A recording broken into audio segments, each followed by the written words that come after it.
Wherever there are shadows, there are people ready to kick at the darkness until it bleeds daylight. This is Bleeding Daylight with your host, Rodney Olsen. Welcome to today's episode. You can connect to Bleeding Daylight on Facebook, Instagram, TikTok, Threads and X. Links and other episodes are at bleedingdaylight.net. Please share episodes with others through social media and word of mouth. We're all leaders. We lead ourselves, our families, and often many others in our lives.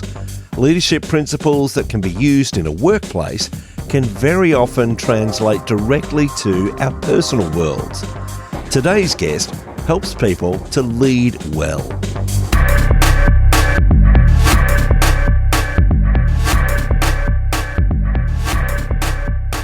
Earl Morrison has over 29 years of experience in leadership and organisational development, including first-hand experience in tackling the challenges of toxic work environments, dealing with issues such as poor communication, lack of teamwork, and negative mindsets.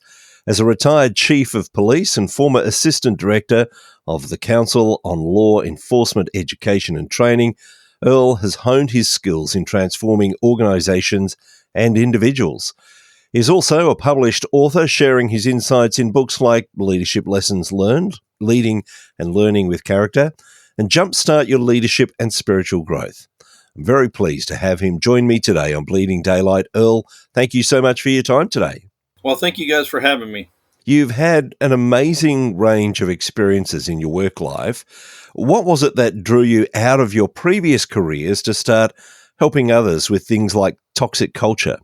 About 7 years ago, after I had become a chief for the first time, I found myself out of that job. Politics kind of came into play. One of the biggest things I wanted to understand is what was I supposed to learn from that experience?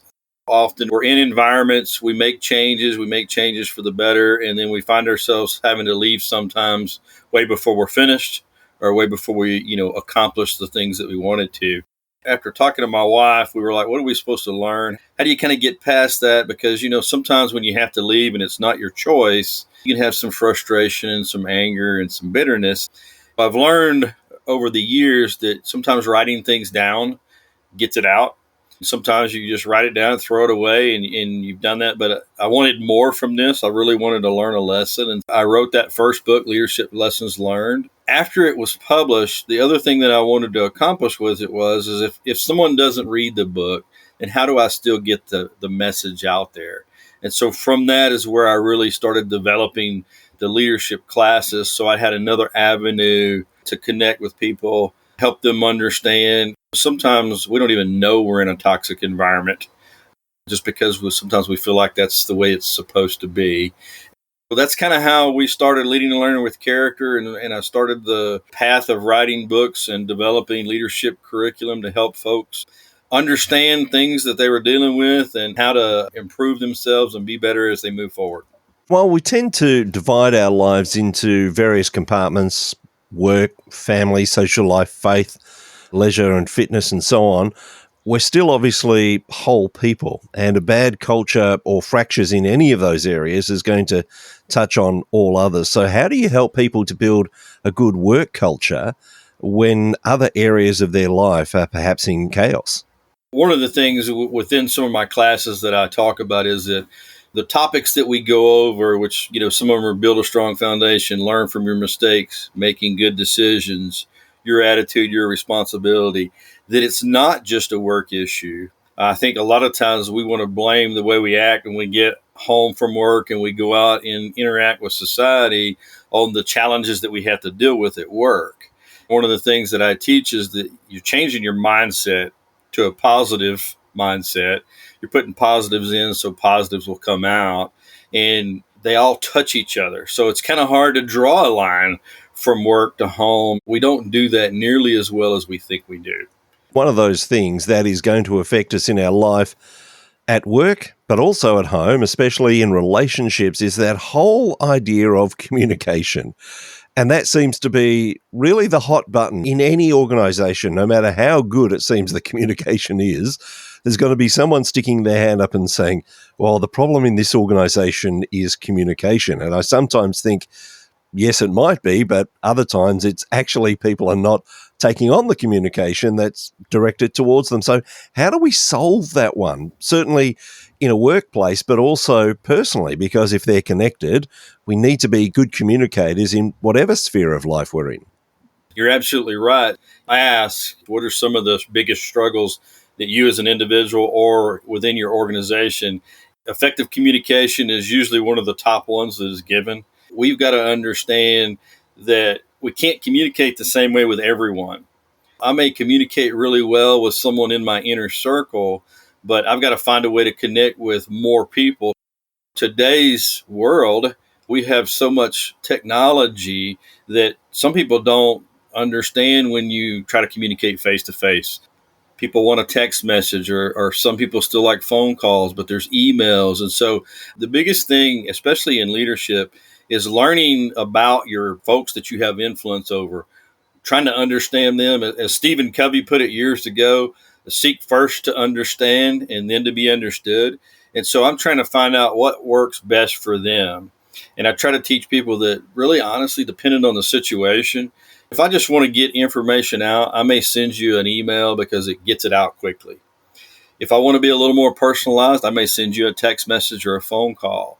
But if it's serious and it's very critical, I like face to face because you can see my body language. You can see my facial expressions. In it, you can get the tone of how important and critical it is. And so I think understanding those things when we're communicating is huge. And it's probably why we're all over the place with it. We don't understand sometimes our audiences. We communicate with how it is comfortable for us. And sometimes we miss the mark. The reality of it is that about 70% of our communications are either misunderstood, they're distorted. And a lot of that is because in today's world, there's tons of distractions. And usually we all are carrying one with us. That's a distraction that everybody can't unhook from. It's trying to get folks to just understand that you can't just throw stuff out there and expect that that's going to happen. And then when you learn and understand, to be very consistent in how you communicate and who you communicate to. One thing I know is that where there's an absence of information, people will actually create a story in their own mind. How do we go about circumventing that and making sure that people have enough information, knowing that sometimes in an organization, it's not right to share absolutely everything? How do we deal with that? One of the things that I always try to tell everybody is that you've got to build that trust and build a relationship, because I think sometimes within our organizations, we don't have the relationship, so we don't have the trust. I will even tell somebody there's times when I can give you tons of information, and there's times where you're just going to have to trust that I have your best interest at heart and know that I'm going to make decisions that are what's best for all of us, so that the communication is going to be there. Now, I've experienced where you don't communicate enough and people will make their own rumor mill or add to something. And especially when I was in public service, I wanted to put the information out so that we're controlling the narrative, as opposed to someone only puts out a piece or they see us somewhere and they're like, oh, they were supposed to be somewhere else. If we're just transparent and we're open and honest, we build that trust and we build the respect, then it doesn't affect us nearly the same if we happen to mess up in some of our communication or some of our actions, because we've actually communicated who we are and what we're about instead of making people wonder. You are invited into organizations by the leadership, where a leadership says, we're not happy with the culture here, we want to make some changes. And I'm sure that there's sometimes that leaders aren't quite ready for all the changes that you're wanting to bring about. But other times there are people who are stuck within an organization where the leadership doesn't recognize that there's a need for a change in culture. What encouragement would you give for people who are stuck in that kind of toxic culture? Can they actually bring anything to bear there? Can they be an influence in a place like that? Oh, absolutely. And it goes to the your mindset. Change your mindset, change your attitude, change your mindset, change your life, your attitude, your responsibility.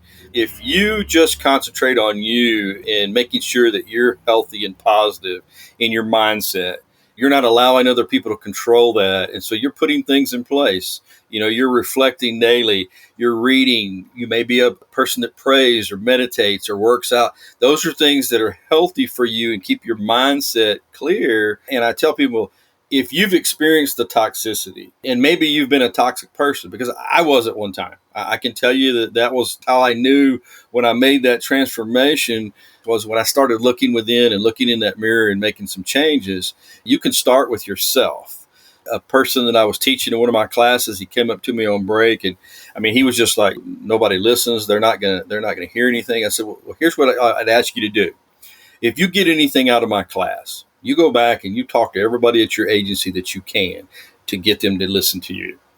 And he said, well, I'll do it, but they're not gonna do anything. They're not gonna change their ways.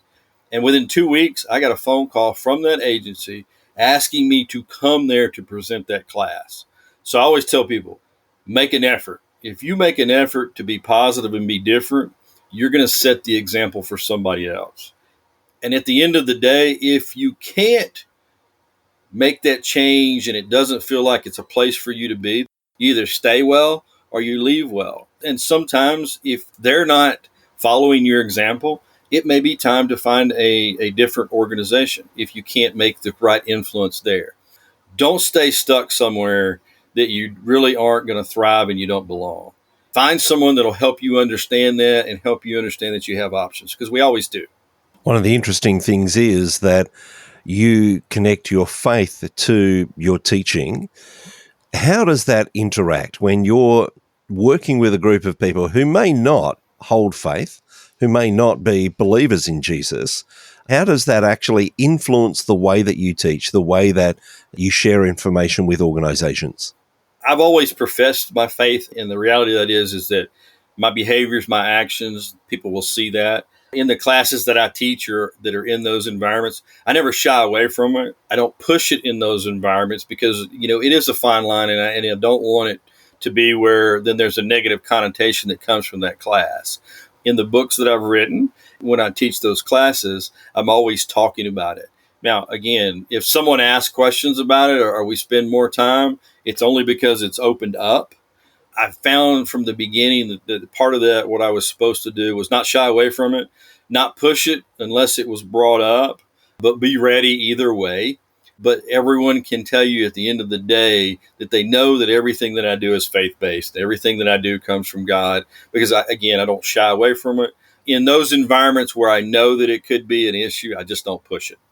Sometimes we're caught in a situation, maybe of our own making, maybe not, but it's a real pushback or a setback. How do you handle setbacks and maintain resilience in the face of that kind of adversity? This has been a theme for me over the last couple of years, is that, honest to goodness, whether it's the secular world or the faith-based world or whatever, if we're going to believe in God and we're going to have faith and we're going to trust God, we have to do it even when it doesn't work the way we think it should. So we've got to trust Him in the valleys and the tough times and the challenges, just like we do in the mountaintops and in the things when they're going well. And so for me, it's like you've got to stay focused. You've got to stay disciplined and intentional. You've got to read your Bible. You've got to pray. You've got to pour into that relationship with God, because that's what keeps you going with all the setbacks. That's what keeps you going when things don't happen. I don't let the world decide for me what success looks like. God decides that because He's in control. He doesn't give me everything that I want. He gives me everything that I need, for sure. Those are some lessons sometimes, Rodney, that are hard to learn. It takes a while sometimes. Faith is what it's all about, and you can't have faith only when it's good. And you can't have trust in God only when it's good, because He's in control no matter what. Again, you're dealing with a lot of leaders in organizations, and they may want to bring effective change. And I would imagine that oftentimes they're bringing you in around the time where there's maybe change within the organization, where there's restructure. And so they're wanting to really look after the culture. How do you continue to lead when you have some in your workplace that say, yes, I'm ready to go with the change, but others that are stuck in their ways and feeling like, I don't want to go there. We feel that this has been working. Why do we need to fix it and change? The module that I teach on that is titled Embracing Change. There's the resistant, then there's reluctance, there's acceptance, and then there's embracing. And I think we have to understand each one of those and what it means, and understand that every single one of us, no matter where we've been or what phase of life we're in, we've all gone through one of those phases. It's how long you stay in each phase. It's okay at first to be resistant or reluctant. You've got to process what change is, because I've been in organizations that it seems like every few months we make a change that may not be what's best for the organization. But at the end of the day, if it's going to happen no matter what, the only thing that I can control is how I react to it and how I embrace it moving forward. You can be upset. You may not like it. But my job, depending on where I'm at in there, is to make sure that everybody understands the need and why it's happening. And then if there's nothing we can do, the only thing that we can do is get ourselves to that part where we accept, and then we will work ourselves to where we can embrace that change. But a lot of times I think as leaders, we miss the mark because we don't give enough information. We don't give the why. And I can tell you that we need this change and give you a why. And I can even say, hey, look, I understand some of you are not going to be on board and may not understand, but I'm going to try to answer as many questions and help you understand the why as we move forward. We've done on the other side of that where someone just says, hey, we're going to do this, and it is what it is. So I tell them there would be times as a leader that I would say, hey, look, we're going to do this because I said so, because that's the way we have to do it right now. But if I built the trust like I should, you should know that I'm going to help you along the way to embrace that as we move. I just try to tell them, look, you find people that can help you help others embrace that change. So don't put it all on one person, but I need to be able to communicate the vision and give understanding, because a lot of times if people know the why, they're much more inclined to accept and embrace than if they don't. Can you perhaps give me an example of someone who was initially very resistant to change and you were able to help them come to that place of saying, yep, I'm willing to go on this journey? Honestly, I had a whole organization that was that way when I walked in the door. Very toxic environment. I'm not going to use the name, but very toxic environment. Very poor leadership within. Kind of imploded on itself. Lots of major changes happening. Leadership left at the top. COVID happened. And so really it was just kind of in a big disarray. I was asked to be an interim in a couple of spots. And so one of the things that for me that I saw as an outsider coming in, I go into those places trying to observe as much as I can, looking for the good mostly, but you're going to see some of the things that maybe are not so good. I just said, we've got to change our internal thought process because we didn't get along internally. We had lots of different divisions because of the work, but we also had divisions because we just didn't interact with anybody. And we thought each division thought they were better and more important than the other one. I said, why don't we just say that our goal this year is to respect each other? We're not going to get all crazy, just respect each other. We did some things where we tried to respect each other. We learned each other's jobs. We let people see what the other person does. You let people see what it's like when somebody's answering the phone. They're dealing with the customer service aspect, and our reputation is bad because of all things that all of us has done. And watching them and saying, okay, would you like a turn on the phone? And understanding that if we don't change that, then it's just going to continue to get bad. And so as we adapted that and as we made respect for ourselves internally, our desired outcome, that started to slowly turn. And before we know it, as we were doing it internally, we were giving it externally, and then we started to receive it. And so our whole mindset changed. People got on board. I'll tell you without a doubt, if you find some place that you get 100% of the people on board, send them to me because I want to pick that person's brain.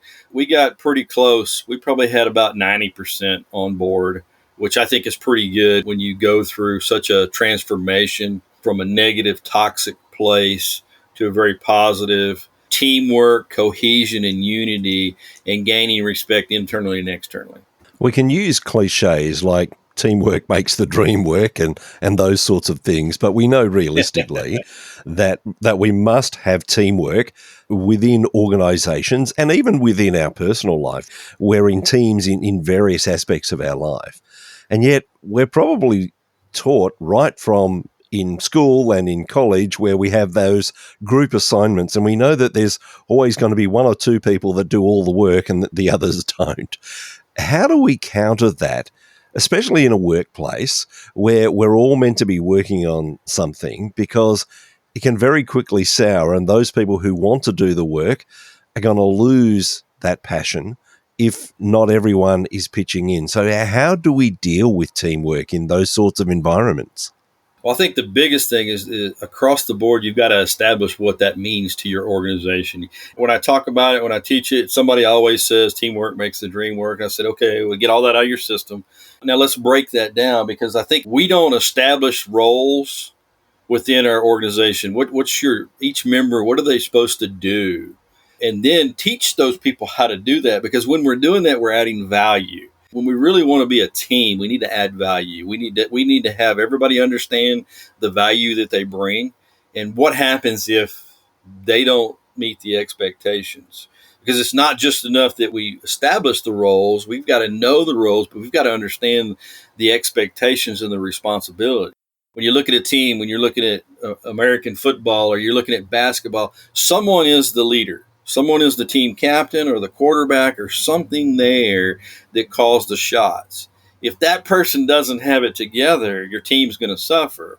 But you got to understand that there has to be somebody that paves the way for that person so that they can throw the ball, hand the ball off, or pass the ball. You've got to have people that do their job, but they can't do that if we don't teach them.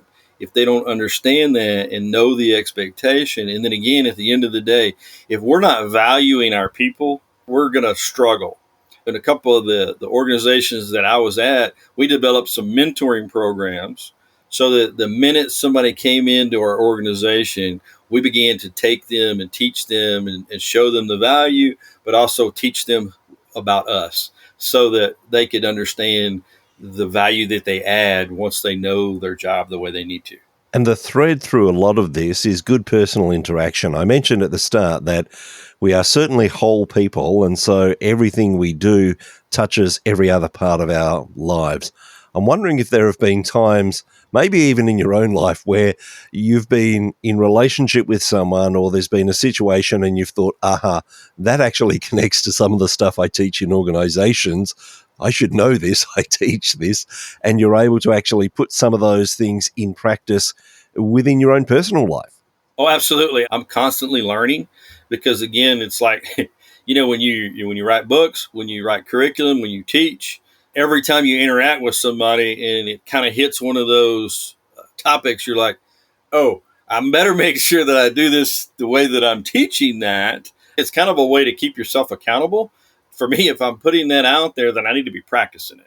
Now, that doesn't mean I get it right all the time, but I definitely know sometimes in those interactions and those relationships, when I hit one of those moments and I'm like, yeah, here's what I did. So I understand how to navigate through that.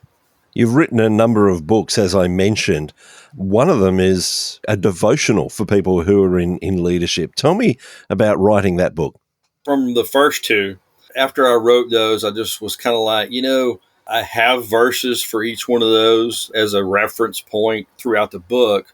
What I wanted to do is it takes a lot of the topics from the first book, the Leadership Lessons book, and it kind of breaks them down. I just kind of wanted to slow walk people through that aspect. But the other piece of that was to connect the leadership with the spiritual aspect and have people understand is that, honestly, there's no separation if you're doing that the way that you're supposed to. Sometimes we get complacent, we get nonchalant, we get caught up in day-to-day life.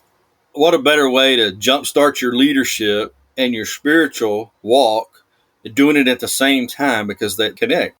When you're talking about building strong foundations, learning from your mistakes, making good decisions, everything translates from the leadership side to the spiritual side. And so I wanted to have a way to just go a little bit deeper for folks and make it easy, because starting anything, we always have excuses that, well, it's going to be hard. And I made it really easy because it had to be easy for me.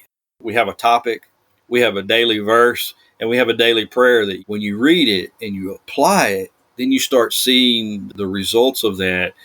Once you start practicing that and you start jumpstarting that, it just keeps you moving along. And so that was the thought, is that, make it easy as possible for somebody when they struggle, take away as many of the excuses, and just give them a real walk through leadership and your spiritual growth and how they connect. Leadership is a very interesting topic because we often view leaders as those people who have a title that suggests leadership, those who are on a higher pay grade than we are, those who are given that position within an organization. And yet, in many ways, we're all leaders, whether we're leading our family, whether we're even in an organization and we have to lead up. We all have some aspect of our lives where we're leading. Do you think most people understand that that's the case? No, and I'll go a little bit further for you. Every single one of us, Rodney, are at least a leader of one. And so I tell everybody is that, look, if I can't lead myself properly, how am I going to lead someone else? And I think that's the problem that a lot of leaders have, is that we're not leading ourselves very well. And then we add the aspect of, okay, I'm supposed to be leading myself, because if I'm leading myself well, I'm setting a good example for the other people that I have influence over, which is my family, my spouse, my children, and anybody else that I may come in contact. And if I did have the title, or if I had a position, or if I had the big money coming in, then I understand that my responsibility just grows. But it all starts with the person that looks in the mirror back at me. And I think that's where we miss a lot of the opportunities that we have, is that, nobody likes that, because self-reflection, taking a hard look in the mirror, is not a fun thing, especially if we're not on the right track. How do I hold someone else accountable if I'm not accountable to the things that I think, say, or do? So how do I lead someone else in a positive way if I'm not leading myself in a positive way? The opportunity that you have to go into organizations must be really satisfying, especially when people start to take on those lessons and you see it turn around in that workplace. And you get to do that day by day. But I guess through your books, you never know who's going to be reading those. You don't know who you're influencing until they've read them and get back in touch. Have there been times where someone has gotten hold of one or more of your books and then they get in touch and say, I need to tell you about the change that has happened for me personally or organizationally, that has been real encouragement for you?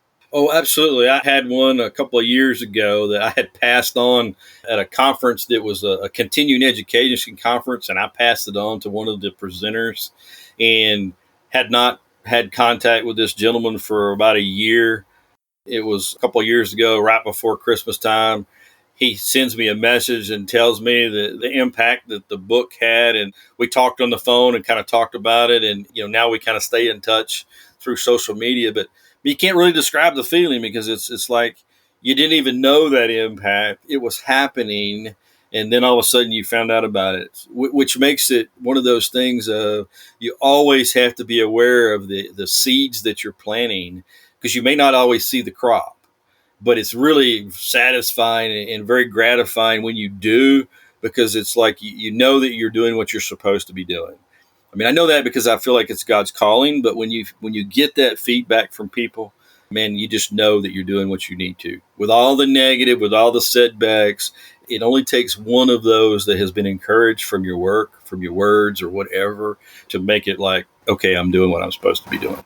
Bleeding Daylight is heard right around the world. And so there are some places that you're not just going to walk into to bring change, but I'm sure that people can still contact you. They can read your books and they can see change that way. What is the easiest way for people to find your books or to connect with you online? My website is earlmorrison.com. However, I am on Facebook. I'm on LinkedIn. I'm on all the social media. I have online versions of a lot of my classes, so someone can actually take it online. They don't have to bring me in live. My books are available on Amazon and Barnes & Noble. They're available ebook as well as the hard copy. They can just reach out and ask for information, and we can talk. And I will put links in the show notes at bleedingdaylight.net so that people can find your books, find your website, find your Facebook easily. Earl, it's been a delight to speak to you. Thank you for sharing some of your experience today on Bleeding Daylight. Yes, sir. Thank you very much for having me on. Thank you for listening to Bleeding Daylight. Please help us to shine more light into the darkness by sharing this episode with others. For further details and more episodes, please visit bleedingdaylight.net.